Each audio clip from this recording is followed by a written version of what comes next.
Hello guys, welcome to Agam's biochemistry webinar session. The topic for discussion today will be thyroid function test.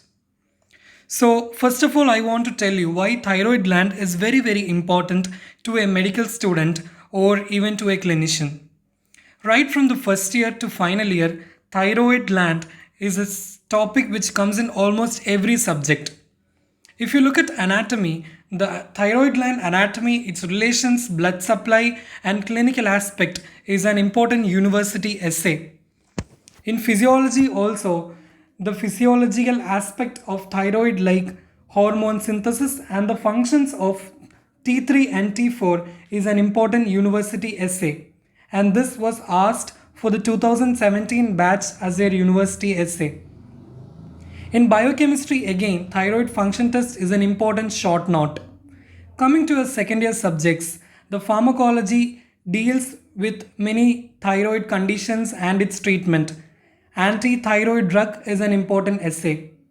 Pathology deals with whole lot about all the thyroid diseases, starting from the very simple hyperthyroidism and hypothyroidism. It deals with the most important topics like tumors and malignancies of thyroid gland, which again is very important university essay question.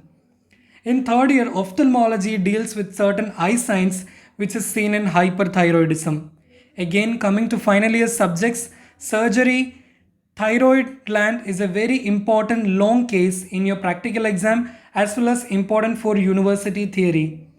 Again, in internal medicine theory exam, you will get thyroid as an essay or short note in your endocrinology part. So from first year to final year, every year deals with thyroid in one or the other way. So it means it's a very important organ that we should not miss.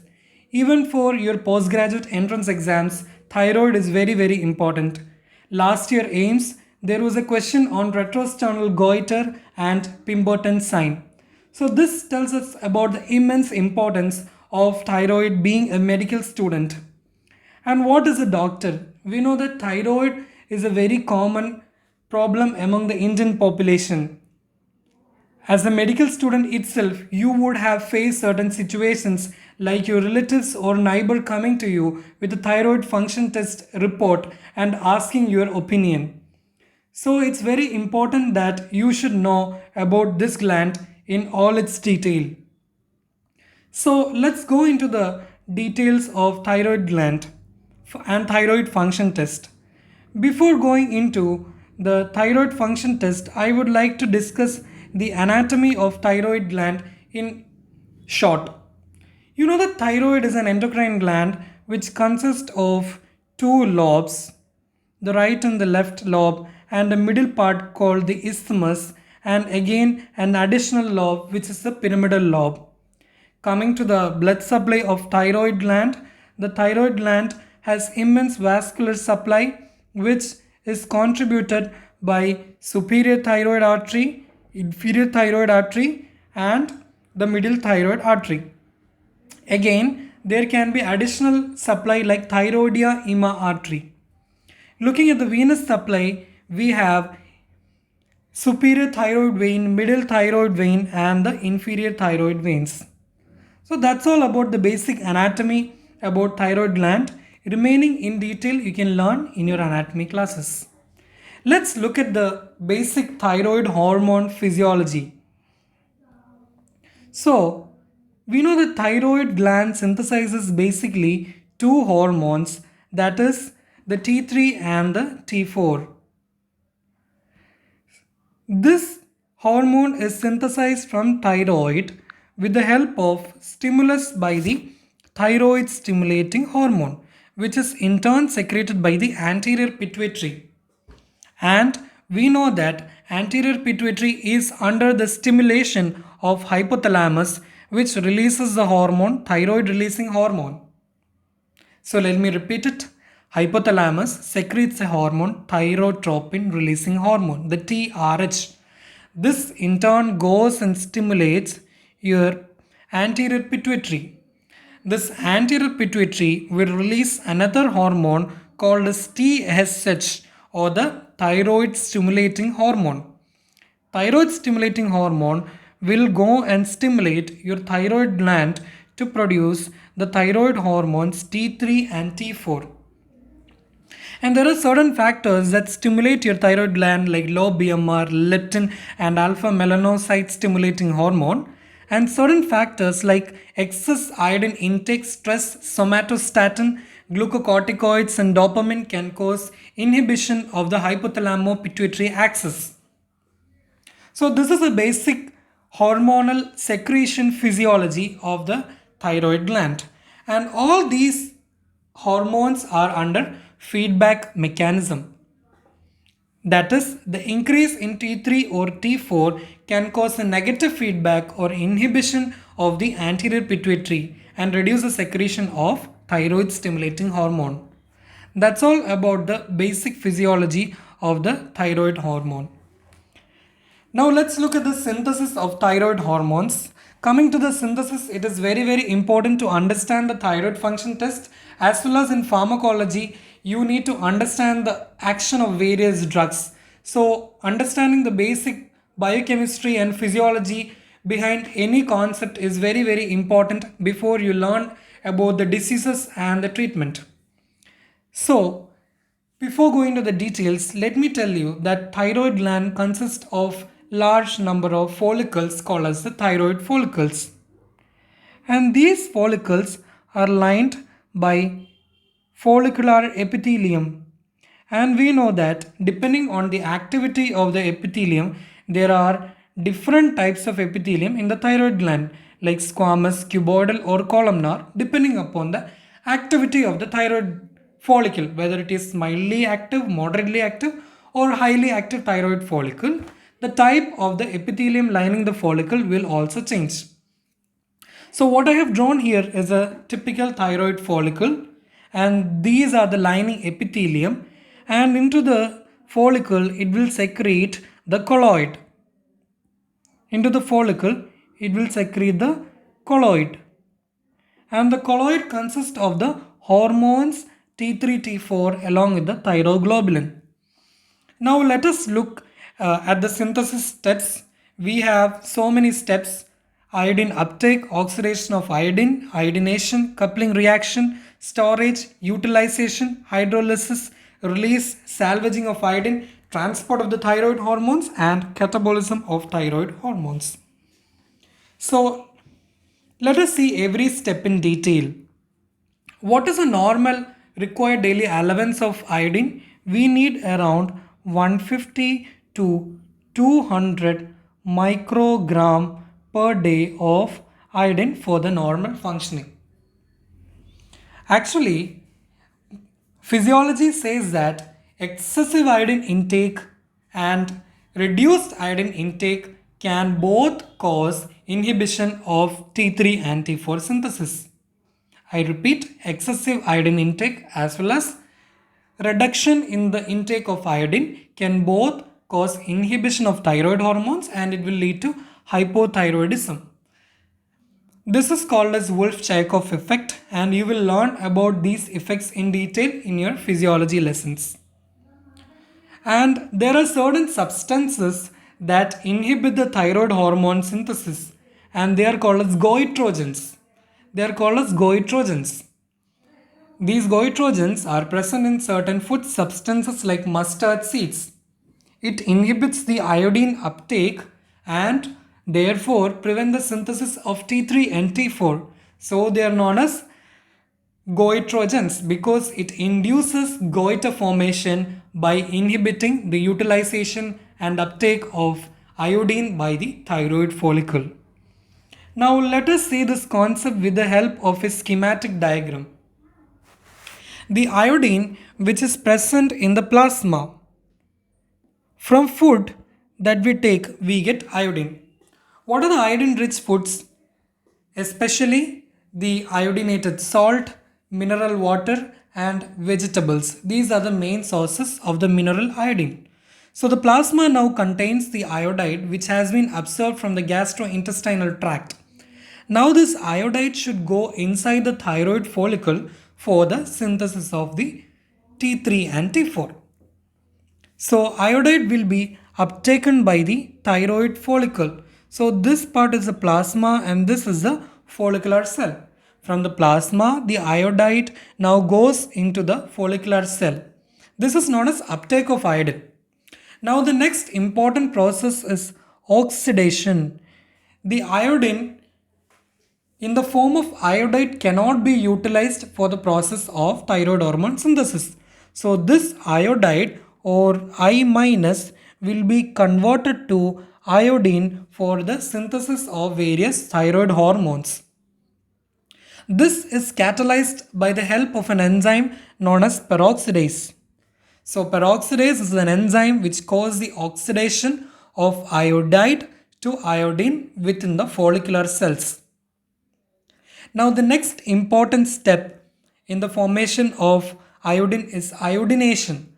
This iodine should club with the amino acid tyrosine to form monoiodotyrosine and diiodotyrosine.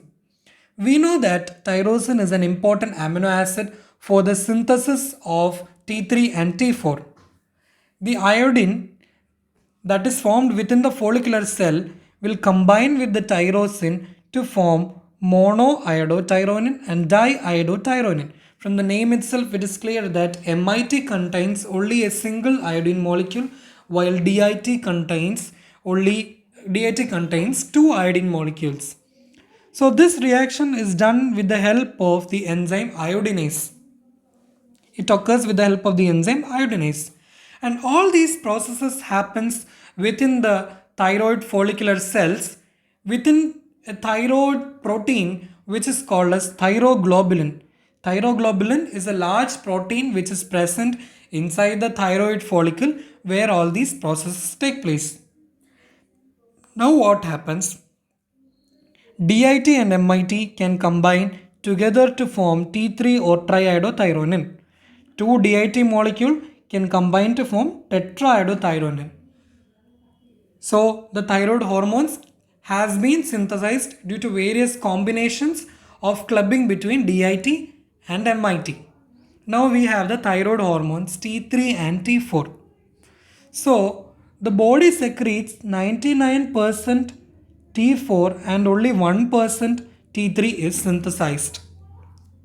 But activity of T3 is more than T4. The quantity of T4 is more than that of T3, but coming to the biological activity, T3 has a higher efficacy and superior activity combining the T4 hormones. After the synthesis, it is stored inside the thyroid follicle and it is released based on the demand. And this demand is dependent on the stimulation by thyroid stimulating hormone which is released from the anterior pituitary hormone. So let's recap again. First step is iodine uptake. The iodine that has been absorbed from the GIT enters the plasma. This iodide should be uptaken into the follicular cell for the synthesis. After intake, the iodide is converted to iodine with the help of peroxidase enzyme. Now the process iodination. In iodination, an enzyme iodinase catalyzes the combination of iodine along with tyrosine amino acid, resulting in the formation of monoiodotyrosine or MIT and diiodotyrosine or DIT. Now coupling reaction occurs. What happens in coupling reactions? An MIT and DIT will combine together to form T3.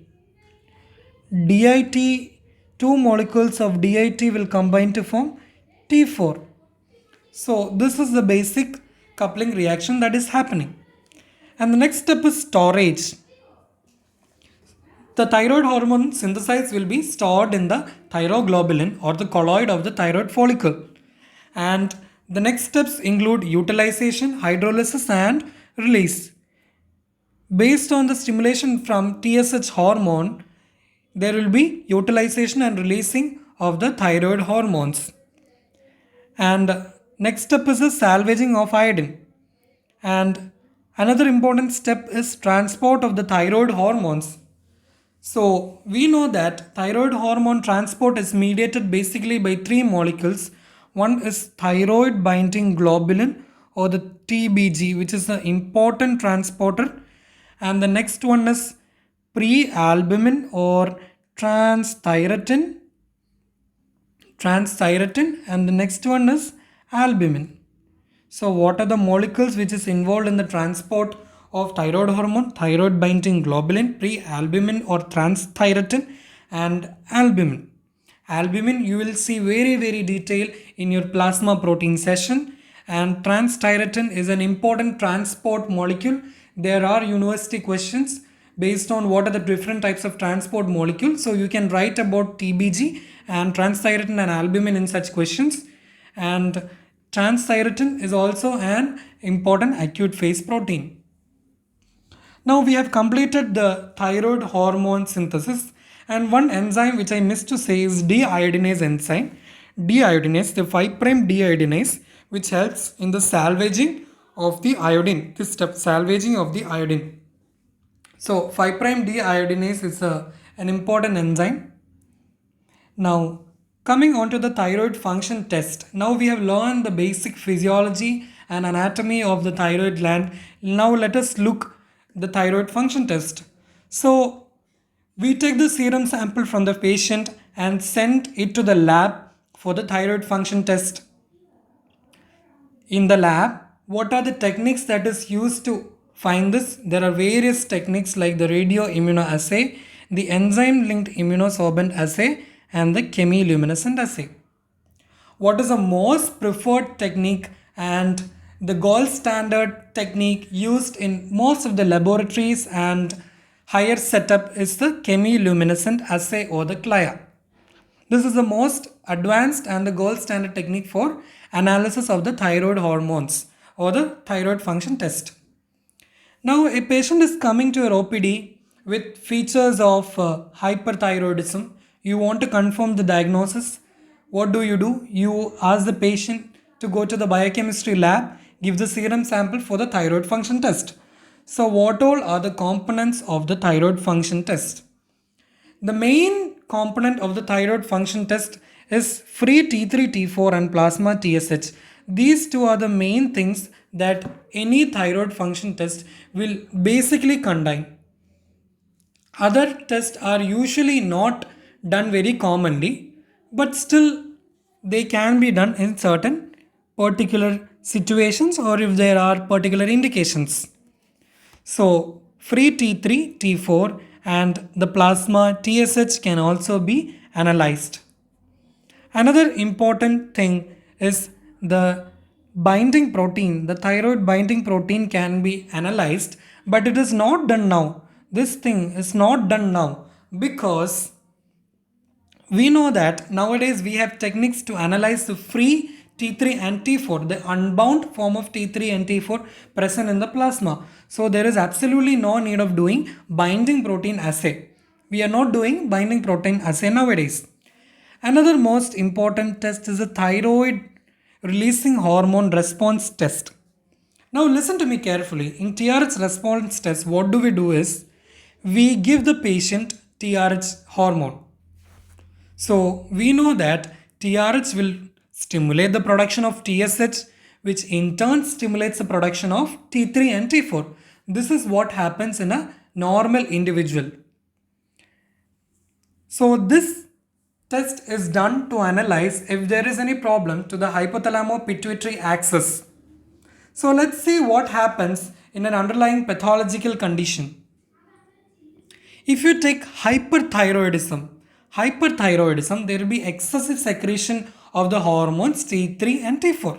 Hyperthyroidism means excessive secretion of T3 and T4, and I said excessive secretion of T3 and T4 will have a negative feedback mechanism on your TSH release. This in turn has a negative feedback mechanism on your TRH hormone release. So what happens in such patients or hyperthyroidism patient, if you give or if you do a TRH response test, here the thyroid hormones are seen to be elevated. Okay, now let's look at hypopituitarism.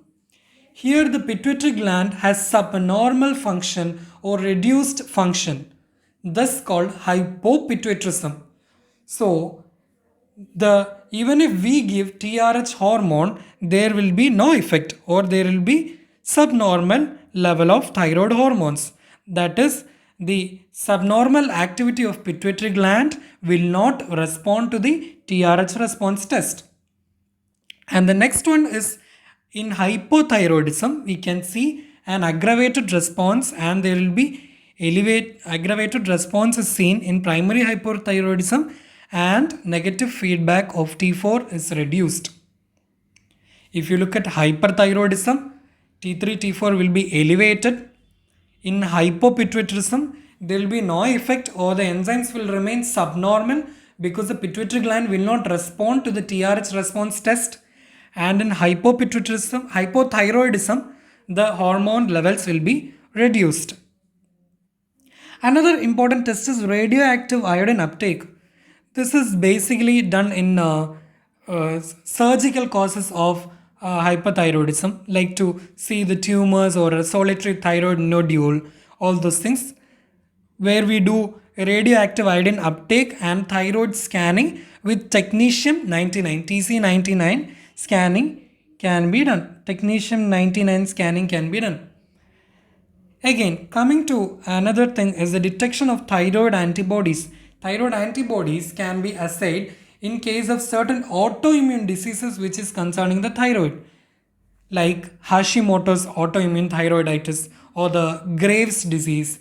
These are certain autoimmune conditions of the thyroid where you can do an assay of the antibodies which is produced against the thyroid gland or the TSH receptor, whatever it may be pertaining to the disease, you can do assays.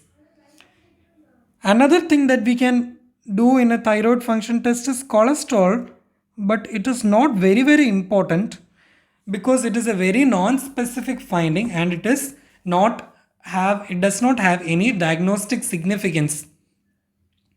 Cholesterol will be elevated in certain conditions like hypothyroidism. Hypercholesterolemia can be seen in hypothyroidism, but it is not diagnostic because I said it can occur in other conditions like diabetes mellitus, hypertension, obstructive jaundice, nephrotic syndrome. So in all these conditions there can be hyperlipidemia or hypercholesterolemia. So it is not of any diagnostic significance or it is not a specific test for hypothyroidism. So we doesn't include it generally in the thyroid function test. Basically, a thyroid function test will consist of T3, T4 and TSH, and you can also ask for thyroid antibodies if you suspect an autoimmune disease. In case of any surgical conditions like solitary thyroid nodule or the thyroid malignancies, you can go for radioactive iodine uptake scan and technetium 99 scan. It depends on the indication what all test you want to run, because you doesn't basically run everything, right? So this is all about the thyroid function test. And now let's look what happens to the thyroid function test in case of certain pathological conditions. Primary hypothyroidism and secondary hypothyroidism. First of all, I want to tell what is the difference between primary and secondary. Primary hypothyroidism, the cause is related to the thyroid gland. The pathology is in the thyroid gland. Secondary hyperthyroidism, the cause can be not related to the thyroid gland. That is, it can be any pathology of the pituitary gland or the hypothalamus. Primary hypothyroidism, the pathology can be related directly with the thyroid gland, like for example Hashimoto's thyroiditis, or a patient post-thyroidectomy patient, or in case of a patient who have undergone radiation therapy for thyroid malignancies, or a patient who have developed hypothyroidism due to prolonged intake of drugs like lithium, antithyroid drugs and para-aminosalicylic acid or aspirin, or even congenital hypothyroidism. All these are examples of primary hypothyroidism where the pathology or the problem is with the thyroid gland. Secondary hypothyroidism. The underlying pathology is related with the hypothalamus or the pituitary gland. So there is lack of stimulation of the thyroid gland by releasing of the stimulating hormones. Thus, there will be reduced T3 and T4. So certain conditions like pituitary tumors or pituitary surgery or irradiation for any pituitary tumors, Sheehan syndrome, all these are causes of secondary hypothyroidism.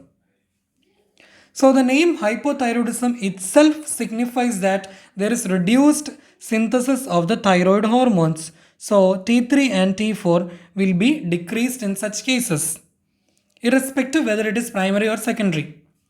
But TSH level in this patient can be increased in hypothyroidism and it will be decreased generally in secondary hypothyroidism. In primary, I said the pathology is in the thyroid gland. Your pituitary and hypothyroid is absolutely normal in this case. The hypothalamus will secrete TRH and anterior pituitary will keep on secreting the thyroid stimulating hormone because T3 and T4 present in the plasma is very less. So anterior pituitary is continuously trying to stimulate your thyroid gland to secrete T3 and T4 to which your thyroid gland is not at all responding. So TSH can be increased in primary hypothyroidism. But in secondary hypothyroidism, I said the underlying pathology can be in the pituitary gland or hypothalamus gland where there will be decreased secretion of the stimulating hormone and the thyroid will be absolutely normal. Due to this lack of stimulating hormone, there will be reduced synthesis of T3 and T4. Response to TRH we already explained. And now coming to hyperthyroidism. Looking at hyperthyroidism, in hyperthyroidism, as the name signifies, whatever be the condition, there will be increased T3 and T4. There will be increased T3 and T4, whether it be Graves' disease, toxic goiter, or excessive intake of thyroxine, there will be increase in T3 and T4. And basically, the plasma TSH will be decreased. Why? Due to negative feedback mechanism. Due to negative feedback mechanism, the plasma TSH will be reduced. There will be lots and lots of amount of T3 and T4 which is circulating in the plasma, which will send negative feedback inhibition to your hypothalamus and your anterior pituitary gland. So that is the reason for decreased plasma TSH in hyperthyroidism. So this is all about the basic biochemical findings in a thyroid function test which you should be knowing. The other tests like radio assays and technetium 99 scans, thyroid autoantibodies, you will deal in detail in your medicine and surgery. Here it is not essential. Just name the test which is important and tell what happens in primary thyroid hypothyroidism and secondary and your hyperthyroidism. That's all which is required at first MBBS level. So now let's look at a case. A 50-year-old female, that is very, very important. All thyroid diseases are basically seen more in female population. Came to the medicine OPD with complaints of feeling tired. The patient is feeling lethargic at all time. History of cold intolerance and constipation. On examination, the patient is afebrile, that is, the patient is not having fever and appears normal. She has an enlarged non-tender swelling on her neck. And her reflexes are diminished and skin is dry. So, what is your provisional diagnosis? And from your basic physiology, you know that these are the features of hypothyroidism. So this is our basic and first diagnosis or the provisional diagnosis. It can be mostly primary hypothyroidism only because there is an enlargement of the thyroid gland, probably due to an iodine deficiency. This hypothyroidism would have occurred, or it is Graves' disease maybe. So it is from the provisional diagnosis we can infer that it can be primary hypothyroidism. Now how will you confirm your diagnosis? You order for a thyroid function test. You order for a TFT or thyroid function test. Okay. So thyroid function test, if the T3 and T4 levels are low and TSH level is highly elevated, it means that it is a hypothyroidism which is of primary cause. And if T3 T4 reduced and your TSH level remains less, it means that it is a secondary cause of hypothyroidism. So what is the management? The patient is having decreased amount of the thyroid hormones T3 and T4, so you have to do a thyroxine replacement. Do thyroxine replacement therapy. You can do thyroxine replacement therapy. Basically, we give patients drug like levothyroxine. Patients are asked to take levothyroxine in the morning. So this is a drug that is commonly used. Based on the reports, we can finalize how much amount of how much mu gram of thyroxine, levothyroxine should we give. That much detail of the drug dosage is not required under this level.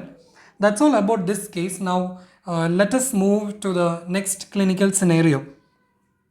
Again, look at the question. 21-year-old female. So again, females have a higher chance of having thyroid diseases. Here, the female is a very young female.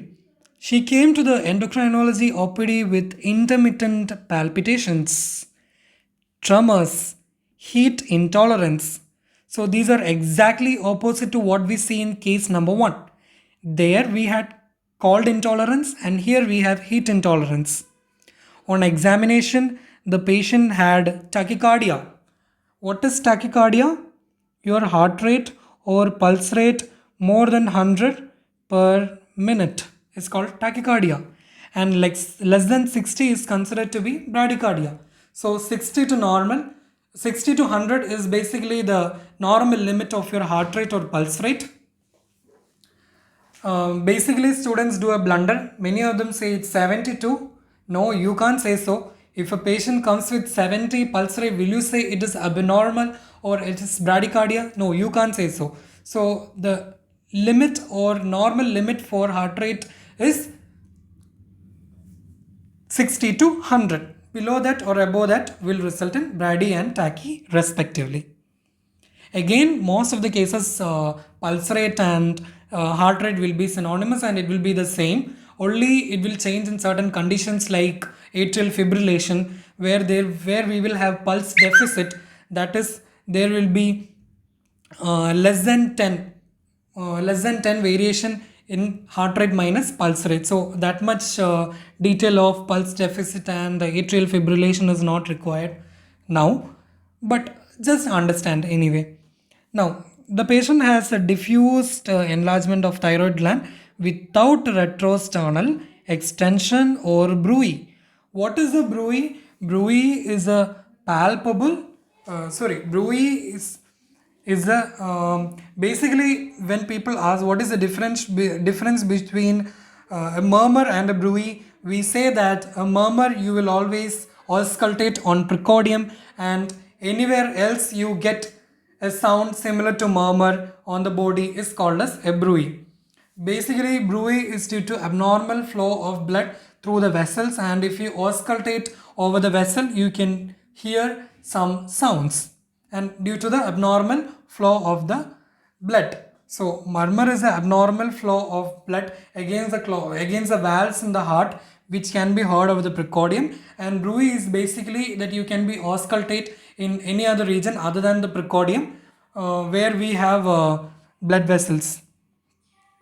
So what did the doctor do? As usual, the doctor sent the patient for a thyroid function test, and next day the patient came to the OPD again with the results of thyroid function test, and you have to do the diagnosis now.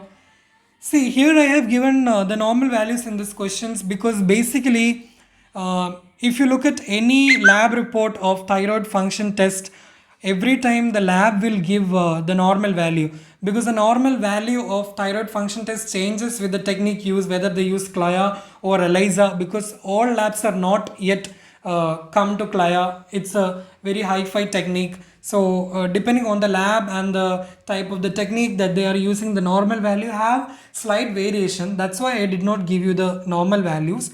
And even your biochemistry textbook, Vasudevan or Lippincott also doesn't say about any normal values. But if you check out surgery textbooks like Bailey and Love, you can find normal values, but it's not required for first year UG level. That's why I'm not discussing the normal value. In this question, you have a TSH 0.015, and looking at the normal value, you understand that it is grossly decreased. And if you look at free T3 and free T4 and the normal values, both of them are increased. So what is your provisional diagnosis? They have only asked for the diagnosis. So what is your diagnosis? Hyperthyroidism. So your diagnosis is hyperthyroidism. That is the T3 and T4 hormonal levels are increased. And here I have put a picture which shows that a doctor is examining the patient by standing behind the patient, and the doctor is trying to palpate the lateral and posterior aspect of the thyroid lobe. This technique is called as Pizillos method. This technique is called as Pizillos method of palpation of thyroid gland. Not important, but there are so many methods of palpating thyroid gland: Lahey's method, Kreil's method, and in retrosternal goiter you can see for Pemberton sign, and exophthalmos you can look for a lot of eye signs. So the clinical practice and whatever you are doing in the clinics with regard to thyroid case is not important now. You will learn it in detail later. But anyway, I just wanted to show you a person with hyperthyroidism. You can see there is enlargement of the thyroid gland, and the patient is having exophthalmos, or the protrusion of the eyeballs. So the diagnosis in this case is hyperthyroidism. It is very frank. You can see the free T3 and T4 are elevated, and the TSH has also decreased. Now, in government setups, the clinical dilemma that we always face is that sometimes you are asking the patient to do a thyroid function test, and consider that your hospital is not having a CLIA machine for doing TFT. So your patient would probably have to go out to a private lab and get these tests done. So consider a situation where your patient is telling you that, doctor, I don't have this much money to do the entire thyroid function test. You tell me one or two tests which I will do and come. In that situation, if the patient is not ready to do all the tests, you can ask for a TSH alone. TSH is better. Okay. If you check the TSH increase or decrease, you will get an idea. TSH will be increased in hypothyroidism. See, this is a broad concept. Don't generalize that with this you can diagnose a disease, or this is absolutely diagnostic. But I'm telling a general perspective, there can be variations. So if TSH is elevated, it can be in hypothyroidism, and if it is decreased, you can think of hyperthyroidism. And again, you have sent the sample for your for the laboratory investigation, but you have to have a clinical diagnosis, right? So you can check for resting pulse rate. Resting pulse rate is very important in the clinical examination of thyroid. If resting pulse rate is in tachycardia, you can think it is due to hyperthyroidism, and if it is in Brady range, then you can think of hypothyroidism etiology. Resting pulse rate means the patient, you can take the pulse rate while the patient is in supine position and in sleeping state. These are certain clinical aspects that you will be reading about thyroid, and as I told, thyroid is a very, very, very important topic from your first year to final year, your entrance exams, and your clinical practice. Being a good clinician, if you want to be a good clinician, you should know about certain topics like thyroid, which are very, very, very important. So thank you so much for listening to me patiently. I hope you guys enjoyed the discussion and you guys are clear with the concept of thyroid gland physiology and the basic biochemistry. So next time when somebody approaches you with the thyroid function test result, at least you can interpret and form your own opinion. I'm not saying that you should go and do a thyroidectomy surgery or a cyst trunk operation or anything. Just when the patient comes, or your relative or neighbor when they comes with this problem, at least you can correlate with the clinical symptomatology and the results. That's what we expect, at least from an first year undergraduate student. So I hope everybody is studying well in spite of this bad situation. Please study well, do well in your university exam, and all my hearty wishes for you to excellent in your upcoming university exam. Do well, all the very best.